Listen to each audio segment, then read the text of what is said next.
అందరికీ నమస్కారం. ఈరోజు మనం దాదాపు 300 ఏళ్ల క్రితం కాలానికి వెళ్దాం. అక్కడ 18వ శతాబ్దంలో ఒక అసాధారణ మహిళ జీవించారు.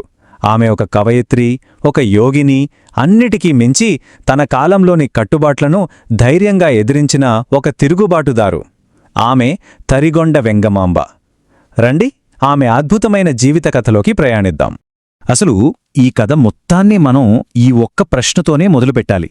ఎందుకంటే ఆ రోజుల్లో ఒక మహిళ, అందులోనూ ఒక వితంతువు, సమాజానికి ఎదురు నిలబడటం అంటే అది ఊహకైనా అందని విషయం. వెంగమాంబ ఎంత పెద్ద సవాల్ను స్వీకరించారో అర్థం చేసుకోవడానికి ఈ ప్రశ్న చాలా ముఖ్యం. ఆమె తిరుగుబాటుకు బీజాలు చిన్నప్పుడే పడ్డాయి.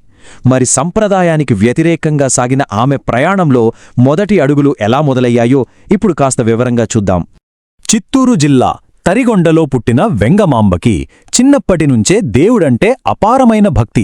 అయితే ఆమె జీవితాన్ని పూర్తిగా మార్చేసిన సంఘటన చిన్న వయసులోనే భర్తను కోల్పోవడం. అప్పటి కఠినమైన ఆచారాల ప్రకారం ఆమె ఏం చెయ్యాలి?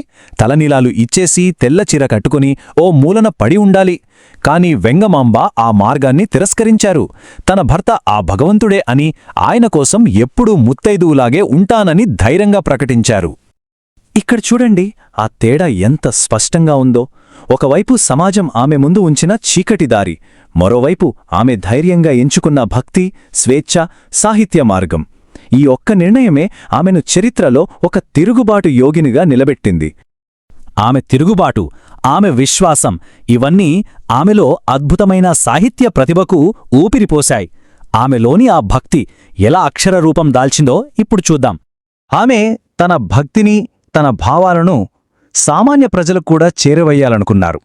అందుకే పండితులకు మాత్రమే అర్థమయ్యే కఠినమైన శైలి కాకుండా ద్విపద అనే ఒక సులభమైన ఛందస్సును ఎంచుకున్నారు. ఇది అందరూ పాడుకోవడానికి వీలుగా ఉండటంతో ఆమె రచనలు ప్రజలకు చాలా త్వరగా చేరువయ్యాయి. ఆమె ప్రతిభ ఏ స్థాయిలో ఉండేదో చెప్పడానికి ఈ ఒక్క పోలిక చాలు కదా. తాళ్లపాక అన్నమయ్య, భాగవతాన్ని రాసిన పోతన, ఇలాంటి మహాకవుల సరసన వెంగమాంబను నిలబెట్టారంటే తెలుగు సాహిత్యంలో ఆమె స్థానం ఎంత గొప్పదో మనం అర్థం చేసుకోవచ్చు. సరే, మరి ఆమె కలం నుండి జాలువారిన కొన్ని అద్భుతమైన రచనలేంటో ఒకసారి చూసేద్దామా? ఈ జాబితా చూస్తుంటేనే ఆశ్చర్యంగా ఉంది కదూ. ఒకటా రెండా? పురాణాలు, యోగశాస్త్రం, యక్షగానాలు, కీర్తనలు, ఇలా సాహిత్యంలోని దాదాపు అన్ని ప్రక్రియల్లోనూ ఆమె రచనలు చేశారు. ముఖ్యంగా ఆమె రాసిన వెంకటాచల మహాత్యం, తిరుమల శ్రీవారి గొప్పతనాన్ని సామాన్యులకు కూడా అర్థమయ్యేలా చెప్పి ఈనాటికి చిరస్థాయిగా నిలిచిపోయింది. ఇప్పుడు మనం ఆమె కవిత్వం నుంచి ఆమెలోని సంఘ సంస్కర్త వైపు దృష్టి సారిద్దాం. ఎందుకంటే వెంగమాంబ కేవలం కలం పట్టిన కవయిత్రి మాత్రమే కాదు, ఆమె ఒక గొప్ప సామాజిక తత్వవేత్త కూడా. ఆమె తత్వానికి ఇది మూలస్తంభం. భగవంతుణ్ణి చేరడానికి కులం, మతం, లింగం లాంటివి అడ్డంకులు కానే కాదు. స్వచ్ఛమైన భక్తి ఒక్కటే మార్గం అని ఆమె గట్టిగా నమ్మారు.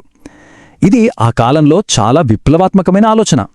సమాజంలో బలంగా పాతుకుపోయిన కుల వ్యవస్థను ఆమె తన రచనల ద్వారా, తన పనుల ద్వారా ధైర్యంగా ప్రశ్నించారు.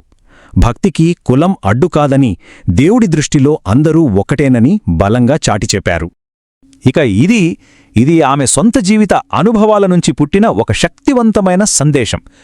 ఆధ్యాత్మిక మార్గంలో పురోగతి సాధించడానికి ఆడ, మగ అనే తేడా లేదని, ఇద్దరికీ మోక్షం పొందే హక్కు సమానంగా ఉందని ఆమె కేవలం చెప్పడమే కాదు, తన జీవితం ద్వారా నిరూపించి చూపించారు. మరి తరిగొండ వెంగమాంబ ధైర్యం, భక్తి, సాహిత్యం, ఈ వారసత్వం ఈనాటికి ఎలా నిలిచి ఉందో చివరిగా చూద్దాం.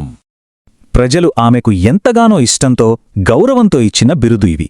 తరిగొండ మహారథి అంటే తరిగొండ అనే గ్రామం నుంచి వచ్చిన ఒక గొప్ప మార్గదర్శి అని అర్థం. ఈ ఒక్క బిరుదు చాలు ఆమెకు ప్రజల హృదయాల్లో ఎంతటి స్థానముందో చెప్పడానికి. సో చివరిగా మనం గుర్తుంచుకోవాల్సిందేంటంటే, వెంగమాంబ కేవలం ఒక చారిత్రక వ్యక్తి కాదు. ఆమె ఒక భక్త కవయత్రి, ఒక సంఘ సంస్కర్త, అన్నిటికీ మించి ఒక ధైర్యానికి ప్రతిరూపం.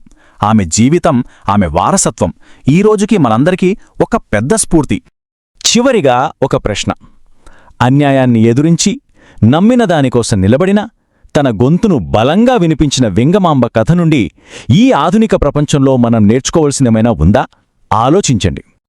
ఈ వీడియో మీకు నచ్చినట్లయితే లైక్ చేయండి, షేర్ చేయండి, కామెంట్ చేయండి, అలాగే మన ఛానల్ ని సబ్స్క్రైబ్ చేయండి. Thanks for watching.